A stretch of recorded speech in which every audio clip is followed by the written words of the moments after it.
मुळामध्ये असे जे प्रोग्राम प्रसारित होतात अशा प्रोग्रामवरती शासनाने बंदी आणली पाहिजे. आता मुळामध्ये झालं काय म्हणजे घराघरामध्ये इंटरनेट आहे, मोबाईलमध्ये इंटरनेट आहे.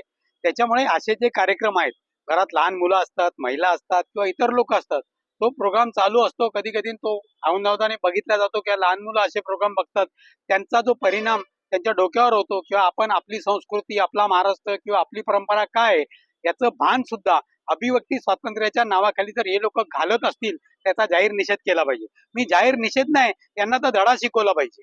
मुळामध्ये अशा कार्यक्रमावरती सरकारने बंदी आणली पाहिजे. आता इंडियाज गोस्ट लेंटेन हा जो कार्यक्रम आहे, तो समरसिंग रैना असेल, इलाहाबादी असेल, तर कोण पण असेल, तुम्ही चांगलं काम करून सुद्धा प्रसिद्धी मिळवू शकता, व्ह्यूवर मिळवू शकता.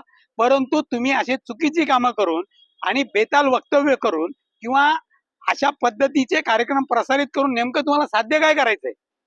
तुम्ही बोलताय काय? तुम्हाला बोलायचं भान आहे का? अशा लोकांना महाराष्ट्रात फिरू देणं सुद्धा मुश्किल केलं पाहिजे.